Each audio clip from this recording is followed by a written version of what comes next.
saya langsung membuka ke, kalau di kitab ini langsung jilid 2, kitab Riyadhatun Nafs.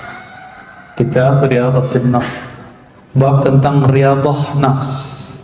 Biasa tadi disebut tazkiyatun nafs, yang lebih tepat Riyadhatun Nafs, karena tazkiyah itu bagian dari riyadah. Apa arti riyadah? Riyadah itu artinya berlatih, melatih nafs. Nafs itu terjemahannya bisa jiwa, bisa berarti sukma, bisa berarti diri. Itu terjemahannya. Tapi nafs ini dia punya kecenderungan kepada hal-hal yang negatif, disebut syahwat.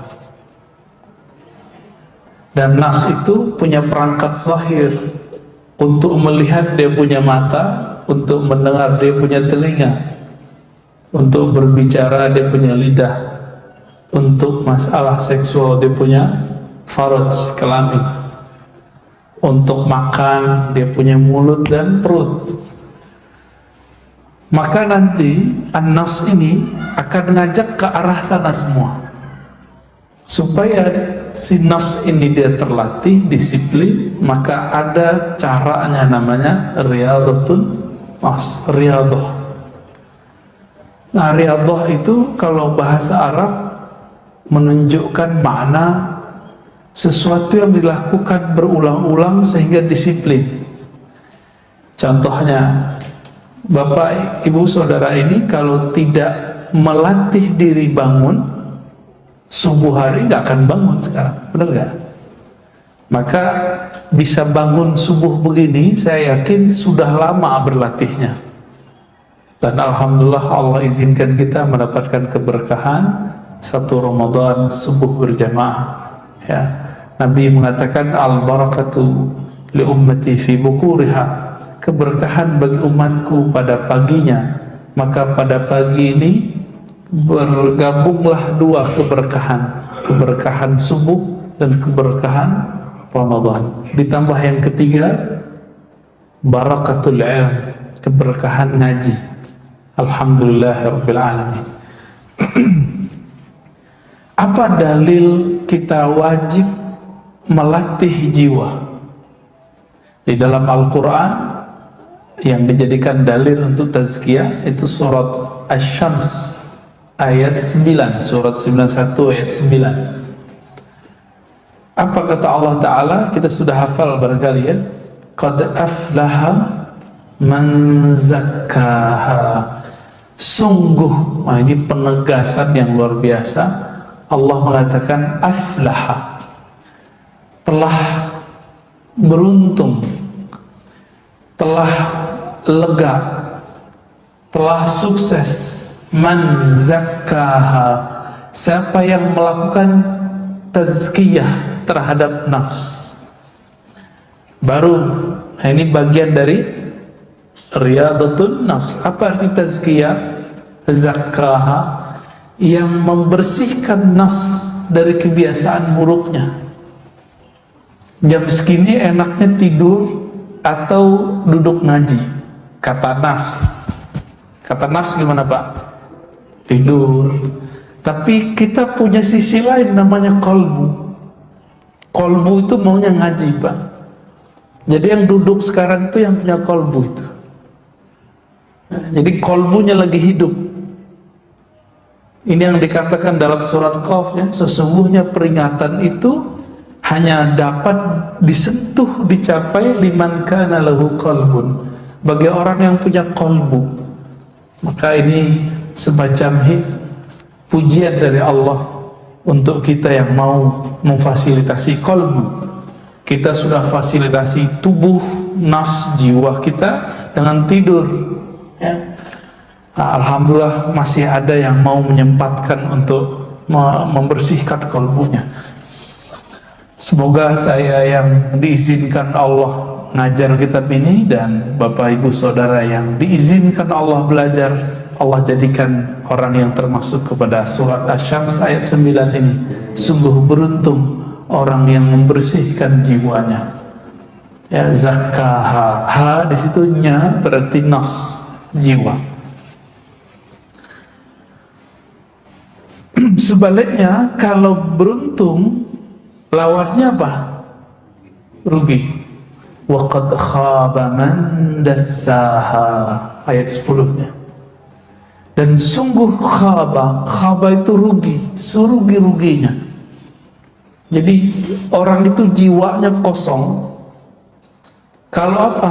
Man dassaha, orang yang membiarkan jiwanya mengikuti alur nafsnya. Nafs itu maunya ke bawah, kehendaknya itu rendah semua. Kalau makan, ya ujungnya kan jadi buang air besar, juga air kecil. Semuanya rendah. Sedangkan kolbu maunya kita naik. Oleh karena itu, menurut Bapak Ibu semua, wajib nggak membersihkan diri, melatih jiwa, atau sunnah? Wajib. Itu wajib. Maka orang-orang yang mengatakannya sunnat, berarti dia belum paham Islam, iman, ihsan. Sholat itu wajib. Tapi sebelum sholat kita ngapain? Wudu. Wudu itu kan membersihkan fisik. Tapi adakah kita yang membersihkan badan dan dia juga membersihkan jiwanya saat dia berwudu? Jika itu terlaksana, maka khusyuk langkah pertama itu sudah tercapai. Jadi kenapa kita was-was di dalam sholat? Itu karena belum melakukan tazkiyatun nafs saat berwudu. Itu sebenarnya, ya. Dan di dalam Al-Quran Allah Subhanahu wa Ta'ala menyebut orang yang sudah melakukan riyadhah, latihan terhadap jiwanya dengan cara membersihkan jiwa, itu dengan sebutan khuluqin azim. Siapa itu? Nabi Yuna Muhammad sallallahu alaihi wasallam. Maka dalam surat Al-Qalam ayat 4, ya, surat 68, Allah berfirman, wa innaka la'ala khuluqin azim. Sungguh engkau wahai Muhammad ala khuluq, ya, sungguh berada di atas akhlak yang azim. Kata azim berarti besar dan agung. Azim ini beda dengan kabir. Azim ini lebih menyentuhnya kepada rohani kita. Makanya Allah menyebut azim ini cuma beberapa kali.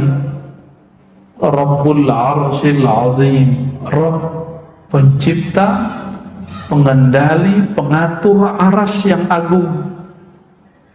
Tapi orang sekarang debat, Allah duduk di atas arasy, Allah di atas arasy, atau Allah cuma menguasai arasy. Itu perdebatannya sekarang. Orang nggak mau memahami apa lafaz azim itu. Orang sekarang berdebat, saya tidak tahu arasy itu makhluk atau bukan. Itu perdebatan yang berbahaya, ya. Padahal Allah bermaksud menyebut arasy bukan untuk kita berdebat, ini duduk di atas, bertempat di atas. Itu kesalahan arah orientasi beragama. Cuma karena jamaah sebagian sudah terjebak membayang-bayangkan Allah, maka kita juga kadang-kadang harus bahas. Tapi pada pagi ini kita gak akan bahas begitu, Pak, ya. Kita lebih ke arah tazkiyatun nafsnya. Hadis yang sering kita dengar itu jarang orang menyebutkan sumbernya. Setiap bulan Maulid, bulan Rabiul Awal, orang menyebutkan hadis innama bu'istu liutammima makarimal akhlaq. Itu kan satu redaksi. Itu riwayat siapa? Ternyata riwayat ini gak pernah dibahas oleh para asatis, para dai sepanjang hidupnya. Bahkan dari kecil dia membahas maulid, dia gak tahu itu hadis riwayat siapa. Ini enggak? Udah tahu Pak riwayat siapa Pak? Gak tahu kan? Tuh kenapa tuh gak tahu? Katanya nyuruh belajar dari kecil, dari brojol dan bumi, ya, al-mahdi ilal lahdi, sampai ke liang lahat. Si ustadz yang ngomong begini aja nggak tahu Pak hadisnya, dia nggak mau mencari di mana sumbernya. Ini berarti dia juga membiarkan dirinya dalam jahlun, ya, kejahilan itu, taklid jadinya. Nah, setelah kita teliti, di sini nggak disebutkan rawinya, ya, itu ternyata ketemu redaksi ini dalam riwayat Imam Malik, riwayat Imam Baihaqi, Imam Tabrani, riwayat Imam Ahmad dengan redaksi yang bermacam-macam. Ada yang kalau di sini liutammima, untuk menyempurnakan akhlak.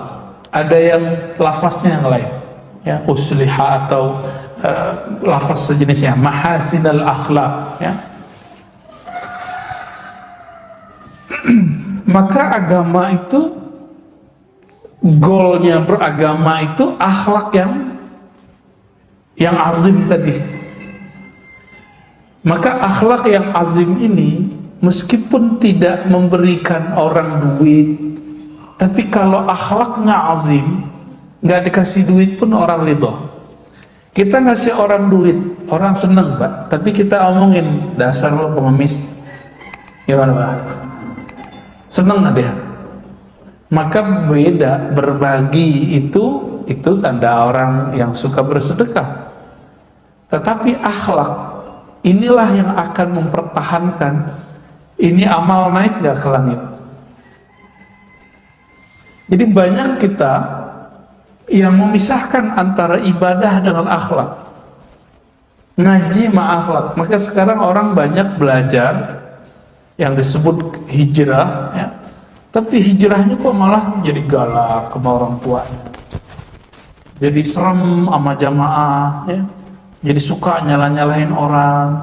Ini kan berarti akhlaknya gagal, berarti dia belum nemu qad aflaha man zakkaha. Maka teman-teman yang belajar agamanya membuat kita konflik dengan orang, coba dikaji lagi dan ditanya lagi hatinya, ini emang begini agama yang Nabi ajarkan?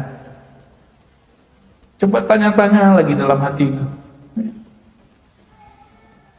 Menyalahkan, membenarkan itu bukan urusan kolbu, itu urusan ini Pak. Itu beragamanya baru masih sampai di sini. Dalam ilmu akliyat itu disebutkan akal ini tugasnya dua aja, membenarkan atau menolak, menyalahkan. Jadi kalau orang suka nyalah-nyalahin, ini belum dapat, ya, akhlak itu dari situ, dari dalam kolbu, ya.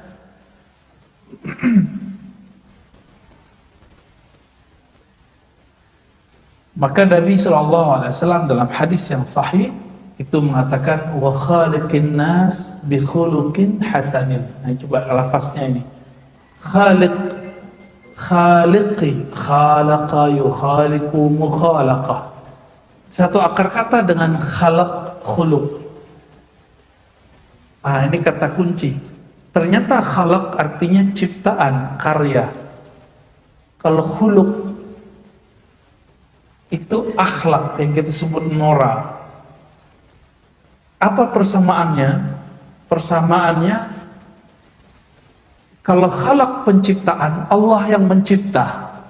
Kalau khuluq itu adalah kreasi kita, seakan-akan kitalah yang membuatnya, padahal itu juga dari Allah. Maka khalaq tidak bisa dirubah kecuali pakai operasi. Operasi apa Pak? Biar hidungnya agak mancungan dikit. Plastik, ya.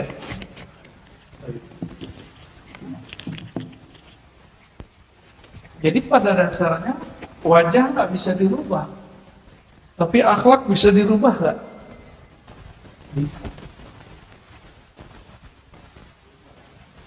Nabi Muhammad SAW ketika berdakwah itu cuma 11 tahun, nggak sampai 10 tahun di Madinah, 13 tahun di Makkah. Dibandingkan Nabi Nuh berhasilan mana? Nabi Nuh kurang dikit dari 1000. Rasulullah. Nabi Ibrahim umurnya hampir 200, 170-an. Nabi Musa juga begitu. Tapi Nabi lebih besar. Kenapa? Karena khuluqin azim, akhlak beliau lebih besar. Masih ingat kisah ada sahabat Nabi? Sahabat Nabi ini kan macam-macam, ada yang Badui, ada sahabat Madani, Madinah atau Muhajirin. Orang-orang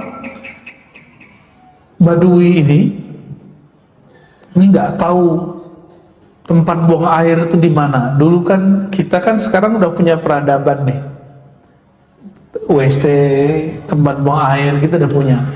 Dulu orang Arab Badui itu mirip-mirip sopir angkot zaman-zaman dulu, Pak. Melihat tembok langsung nembak di situ. Kebayang? Nah, orang Arab Badui itu gitu. Masuk ke masjid, ngeliat ada tembok, kebayang sama dia apa? Mau langsung bawa air kecil di situ. Ya mirip-mirip kayak, mohon maaf ya, sering gak dulu? Saya sering Pak naik angkot waktu mahasiswa dulu, ada tembok nih, langsung aja dia ke situ. Ya jadi tembok-tembok tepi jalan itu jadi korban. Kadang-kadang ke bannya ya. Nah itu sampai sekarang masih itu, sopir-sopir truk tuh masih begitu. Kita heran kok begitu gayanya ya. Nah ini Badui itu, orang begitu itu Badui. Kira-kira kalau masjid kita, ya mohon maaf ya bahasanya kasar, dikencingin orang gimana? Marah kita. Maka sahabat-sahabat pada ngambil alat pukul, mau mukul dia. Secara hukum fikih itu benar, tapi dalam hukum kolbu itu nggak boleh. Karena orang yang buang air kecil ini dia nggak tahu akhlak, itu dia belum belajar. Maka Nabi mengatakan jauh, udah biarin. Kamu siram aja temboknya disiram, lalu bawahnya disiram. Nanti kan meresap. Dulu kan nggak pakai begini Pak. Jadi malah dapat ilmu sahabat Nabi. Ilmu apa? Cara menghilangkan najis di tembok dan di tanah. Dapat ilmu, berkah jadinya. Ini Arab Badui, mulut besar tuh suka ngomong. Datanglah dia kemana-mana, saya kencingin tuh masjidnya Muhammad. Tapi dia nggak marah-marah tuh katanya. Jadi orang-orang akhirnya penasaran. Bulan berikut terjadi gelombang besar-besaran, orang Arab Badui masuk Islam. Jadi cuma karena urusan buang air kecil, Pak. Ya, begitu Rasulullah. Tapi hari ini gimana orang berdakwah? Tak begitu. Cuma ngaji di YouTube, ngaji di TV, berantem di masjid.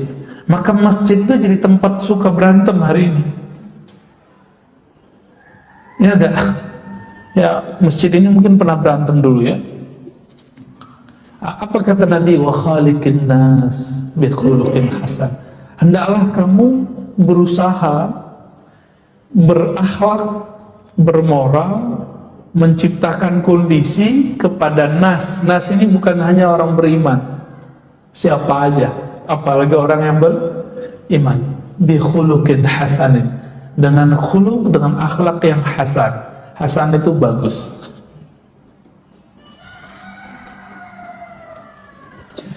Maka orang-orang naik pangkat di sisi Allah itu bukan karena dia banyak sholatnya, tapi karena dia bagus akhlaknya.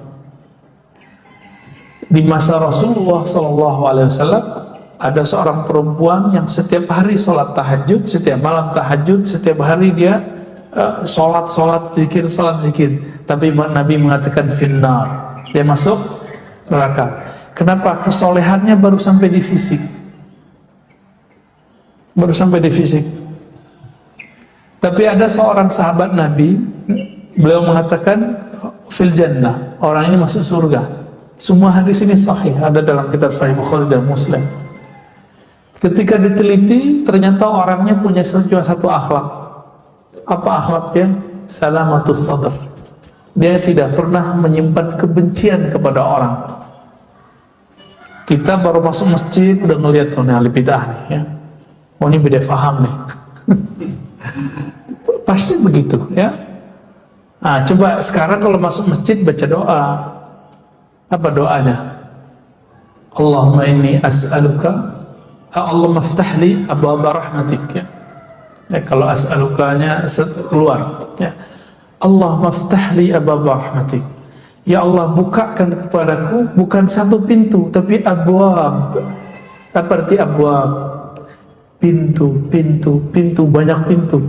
Banyak pintu rahmat Engkau ya Allah. Maka banyak pintu di sini.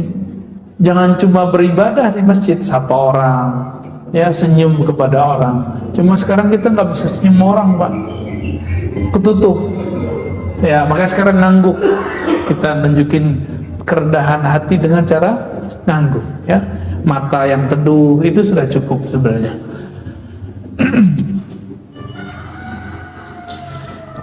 Berdasarkan itu juga Nabi Shallallahu Alaihi Wasallam menyimpulkan, apa kata beliau ketika ditanya ayyul mu'minina afdal, orang beriman yang paling hebat itu siapa wahai Rasulullah? Jawaban beliau ahsanuhum khuluqa, orang yang paling bagus, paling sempurna akhlaknya.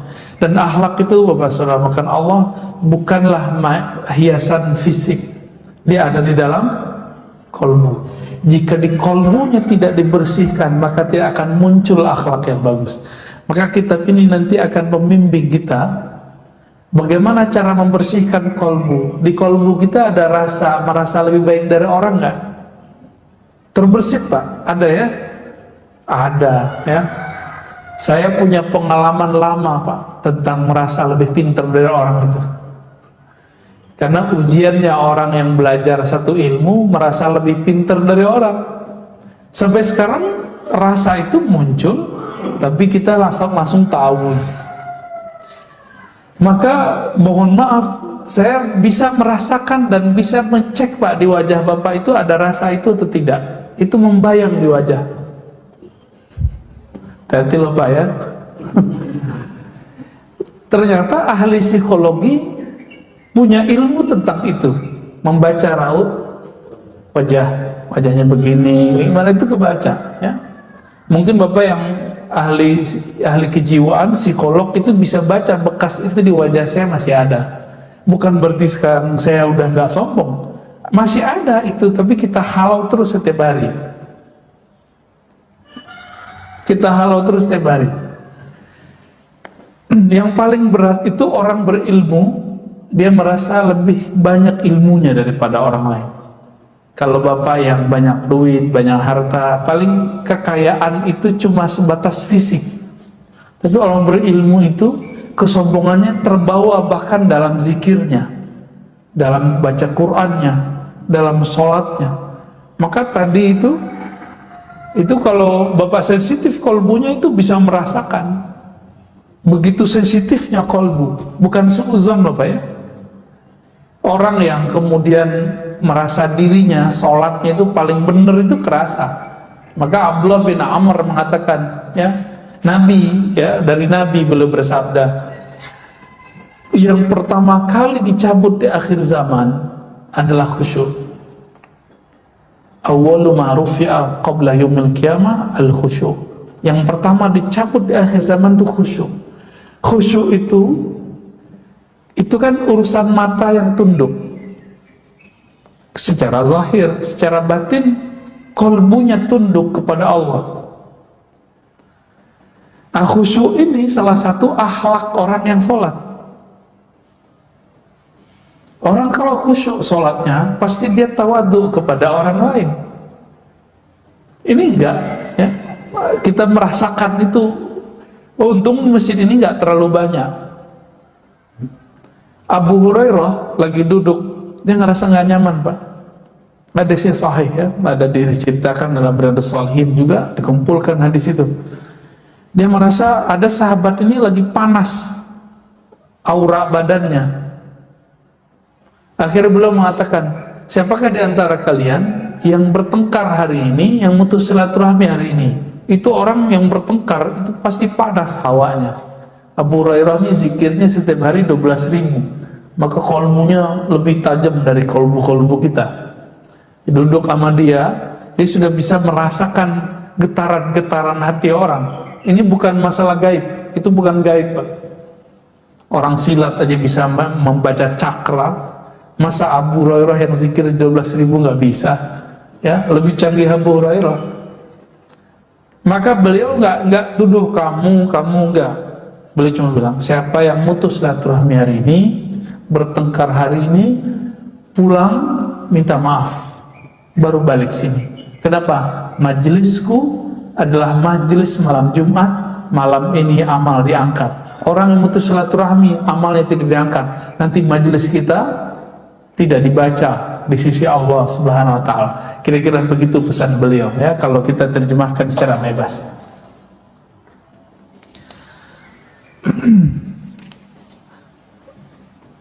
Di dalam Al-Quran itu pesan akhlaknya sangat banyak. Misalnya kita sering dengar imam baca ayat wal qaziminal ghaidha wal 'afina 'anil nas. Ya, soal Imran kan sering dibaca itu. Itu pesannya akhlak. Selama ini sering dengar apa arti kazim? Kaziminal ghaiz. Bukan memendam emosi, tapi kazimin itu yang menghalau emosi. Kaziminal ghaiz. Maka salah satu zuriat Nabi dulu ada namanya Musa Al-Kazim, karena beliau itu nggak pernah marah. Mau dibully orang segimana aja dia nggak pernah marah. Ini Musa Al-Kazim ya. Anaknya Syekh Asnawi Caringin itu namanya Ahmad Kazim. Saya pernah berziarah ke sana, kaget juga kita namanya Ahmad Al-Kazim.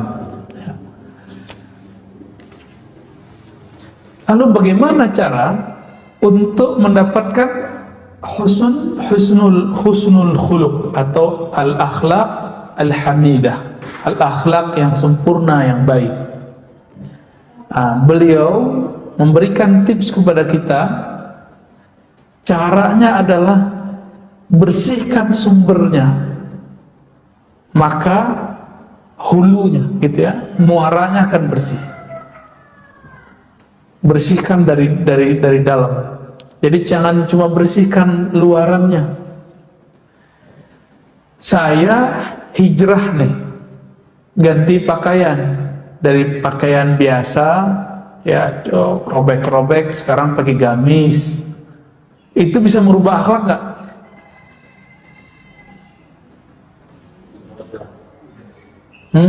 Gimana Pak? Belum tentu. Bisa jadi preman bergamis. Ya, hati Pak. Pakai serban, pakai kopiah, ya, pakai ginian, ya.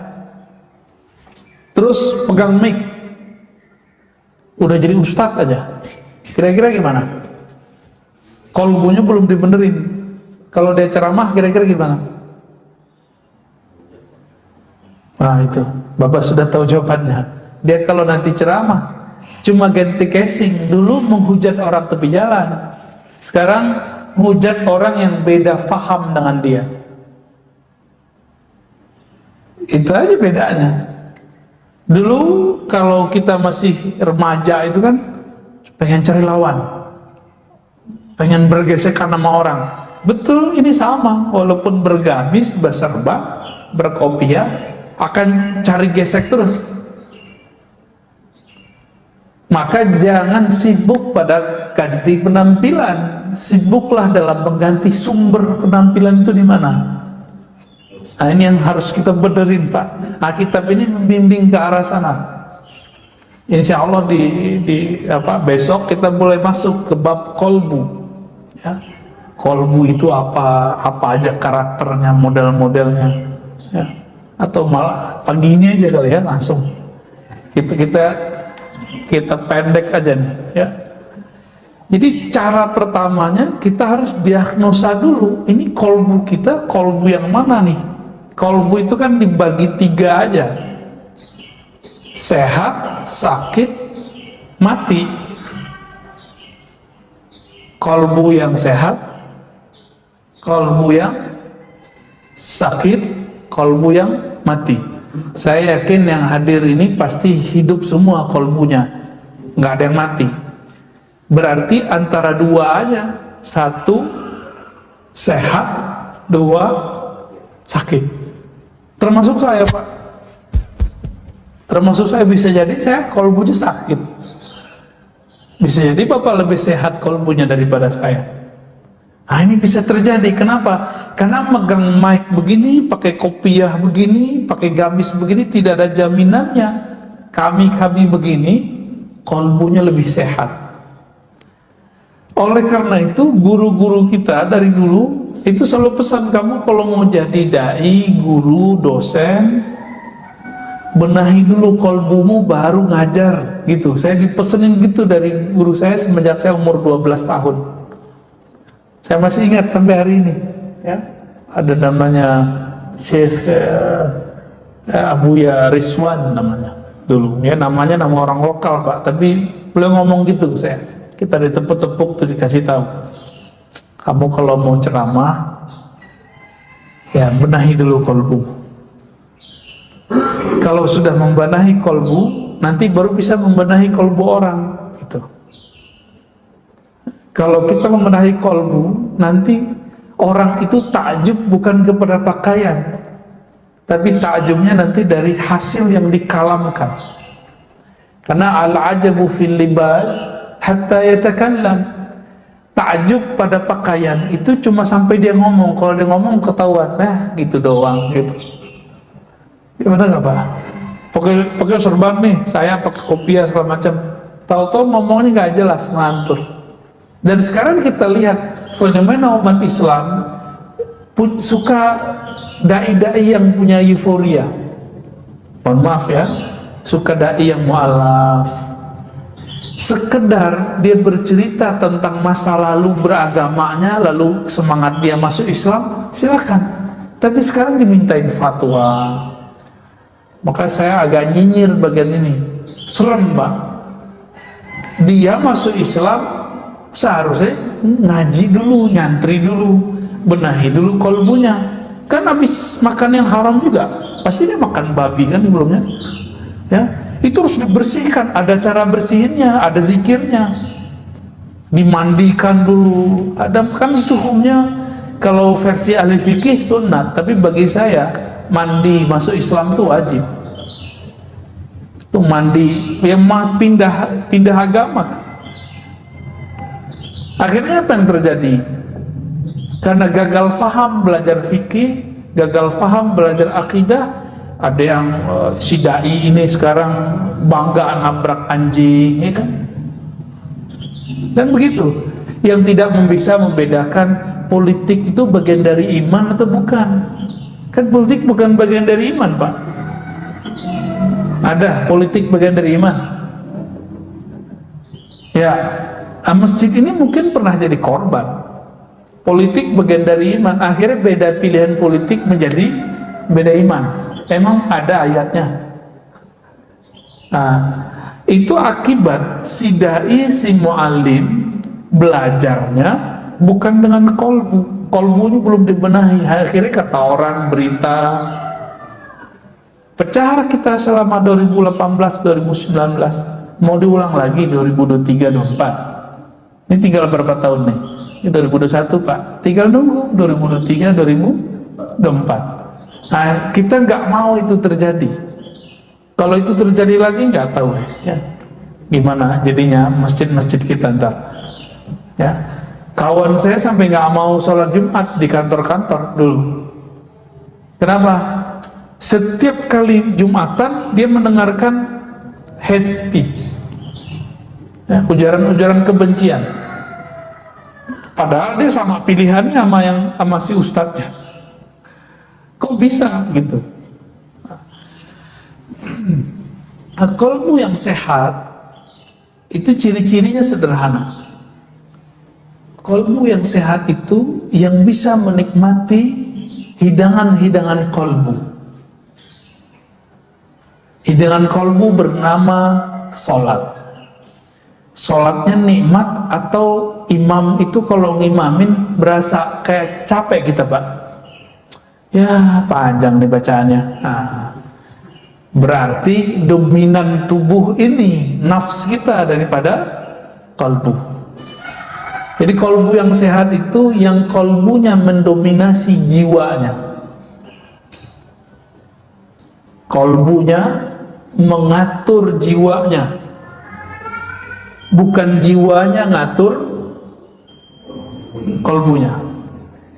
Kalbu yang sakit sebaliknya, jiwanya ini, nafsnya ini mengatur kalbunya.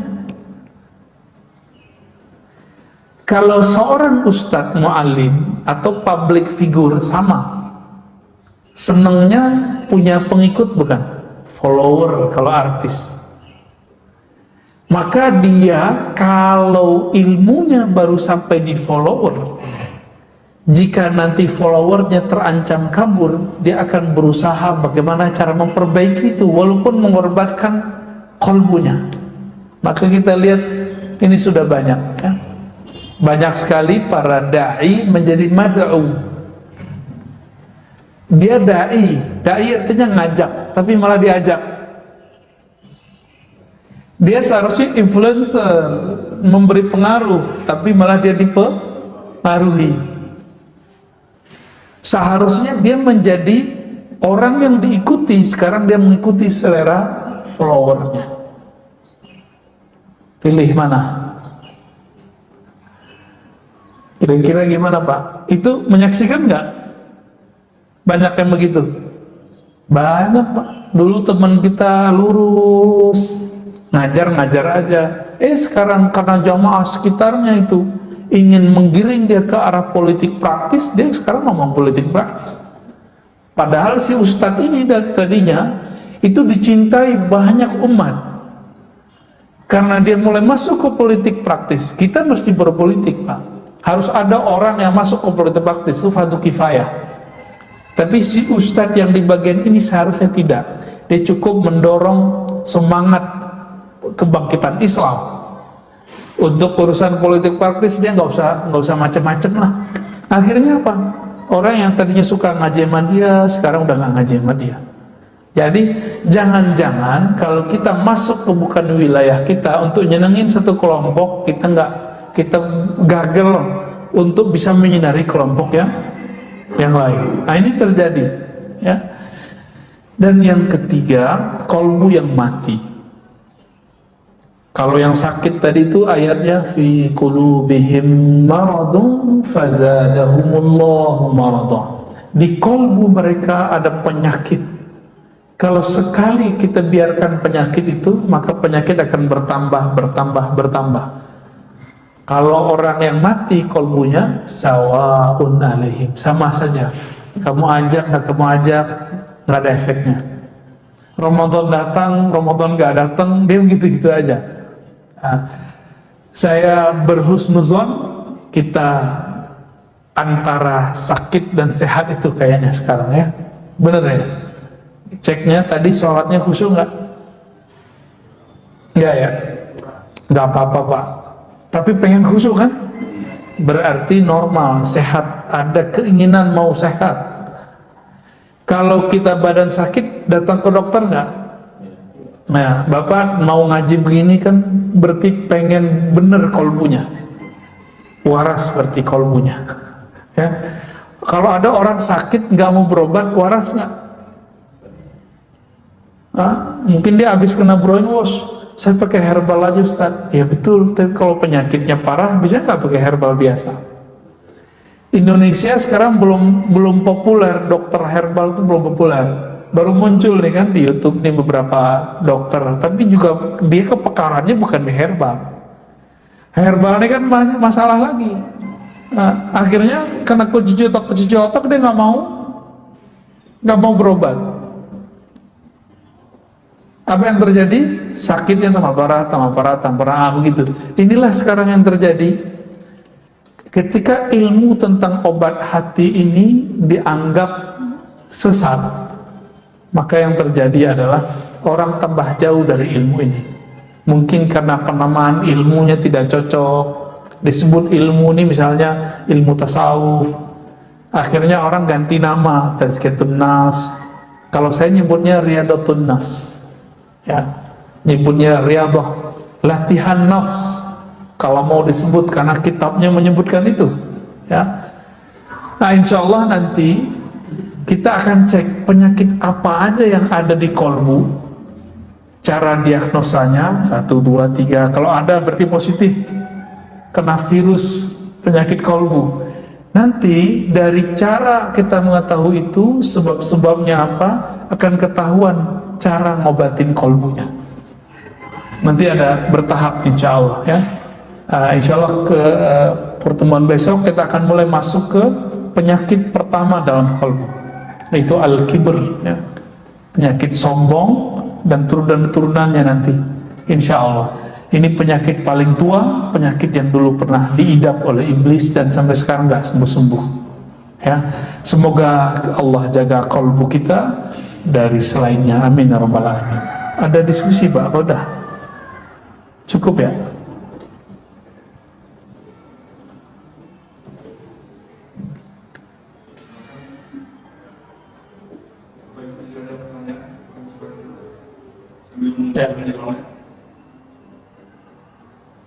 Ya.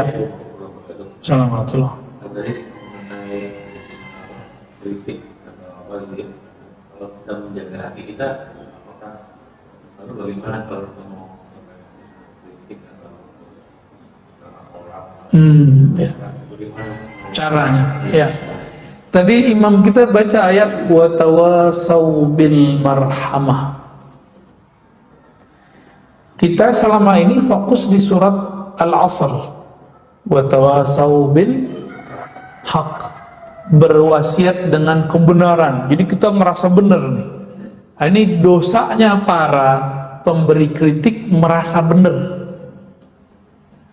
Itu kesalahannya. Karena dia merasa benar, muncullah kesombongan, dirinya lebih benar dari yang dia kritik. Nah, berarti dia belum benar-benar berwasiat. Maka di surat tadi Al-Balad tadi, ya, wa tawasau bil marhamah, dan hendaklah mereka apa, saling berwasiat, ya, dengan cara marhamah. Apa arti marhamah?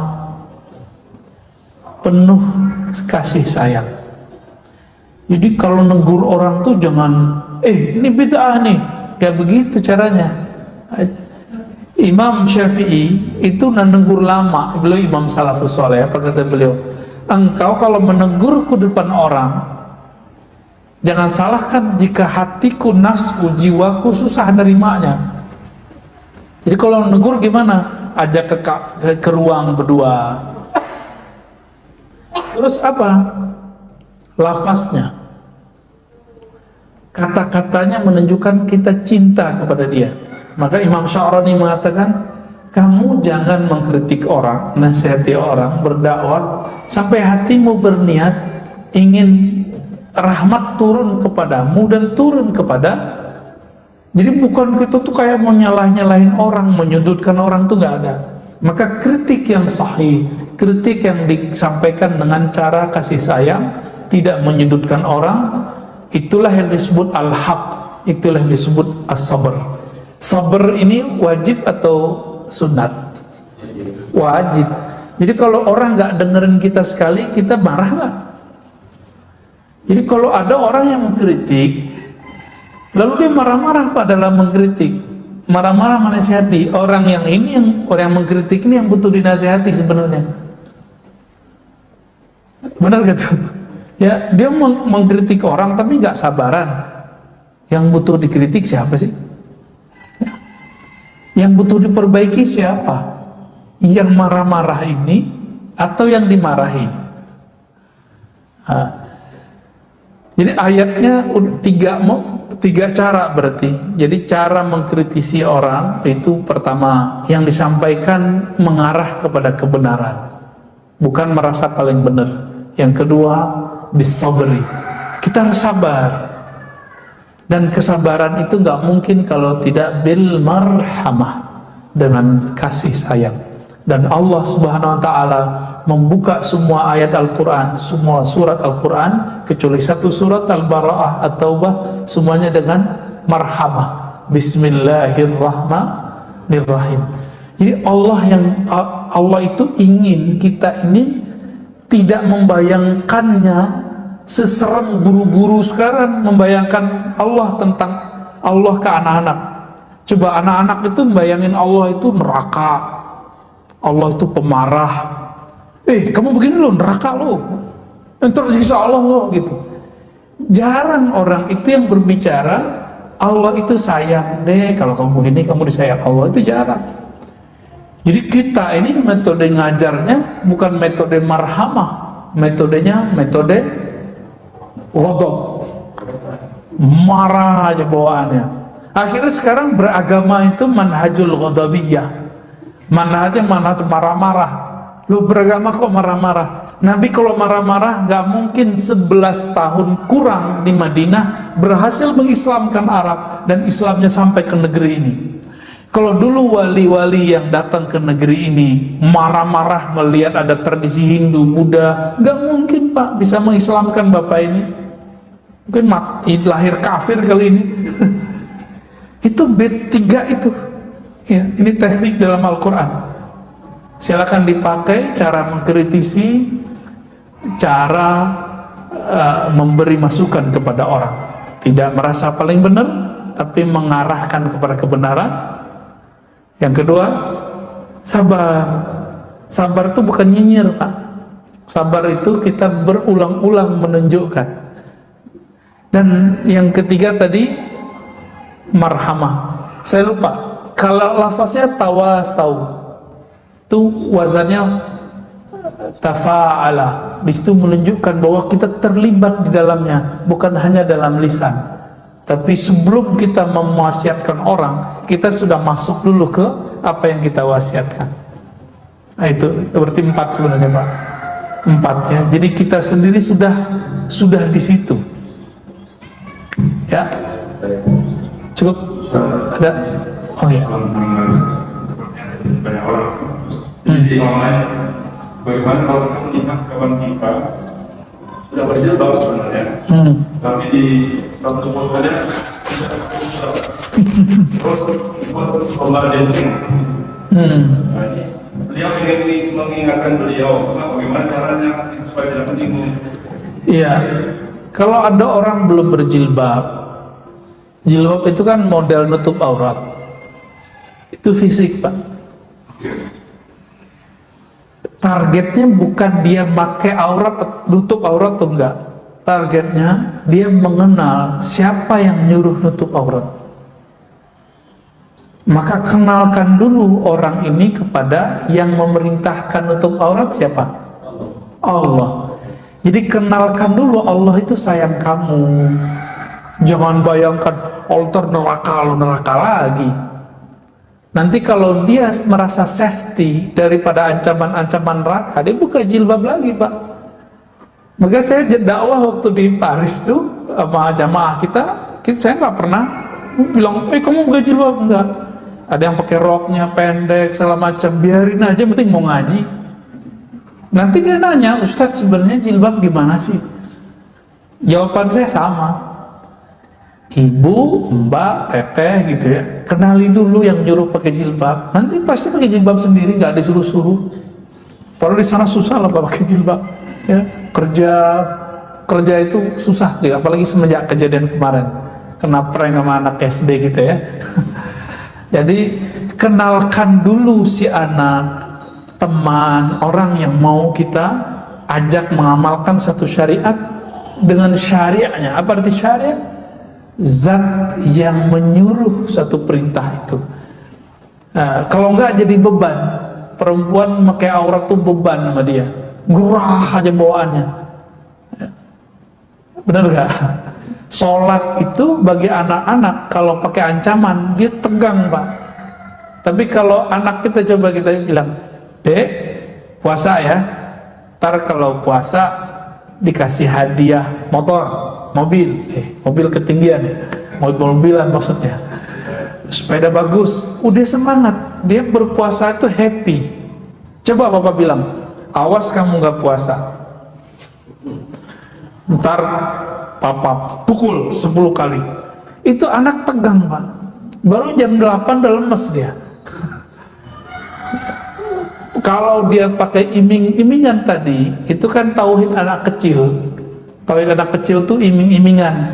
Maka Bapak, Saudara, Ibu semua yang sudah sebesar ini, seumuran ini, jangan lagi ibadah karena pahala. Ibadah karena kita kenal siapa yang nyuruh kita beribadah. Allah itu, pahala itu udah pasti dapat. Karena kalau masih pakai iming-imingan, berarti di dalamnya ruhnya masih bocah ini, masih anak-anak ini. Cuma badannya gede, mukanya udah mulai keriput gitu ya. Dalamnya masih bocah. Tauhid anak-anak, tauhidus sibyan. Ini semoga pagi ini langsung naik menjadi tauhid remaja, tauhid dewasa. Puasa bukan karena iming-imingan surga, tapi karena ingin diridhoi sama yang punya surga. Kalau yang punya surga dari ridho, masuk surga nggak? Pasti masuk surga. Pasti jauh dari neraka nggak? Pasti dijauhin. Baru nanti harapan ke surganya itu full, karena kita kenal siapa yang nyuruh puasa. Itu Pak. Udah cukup ya.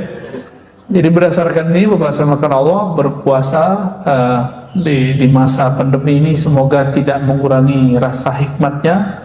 Kita alhamdulillah difasilitasi oleh teman-teman pengurus. Semoga Allah memakmurkan hati mereka dengan keikhlasan. Amin ya rabbal alamin. Dan untuk kita yang ngaji, Allah terima puasa kita, sholat kita, zikir kita, dan Allah sempurnakan kekurangan kita. Amin ya rabbal alamin. Allahumma nasilka khara hadzal yawm wa khara fihi khara ba'da, wa na'udzubika min syarri hadzal yawm syarri ma fihi syarri ba'da. Ya Allah, kami minta kebaikan, keberkahan, cahaya di hari ini dan cahaya setelahnya, kebaikan setelahnya, dan jaga kami ya Allah dari keburukan hari ini dan keburukan setelahnya. Rabbana atina fid dunya hasanah wa fil akhirati hasanah wa qina adzabannar. Wa sallallahu ala nabiyyina Muhammad walhamdulillahi rabbil alamin. Demikian dari saya, mohon maaf. Assalamualaikum warahmatullahi wabarakatuh.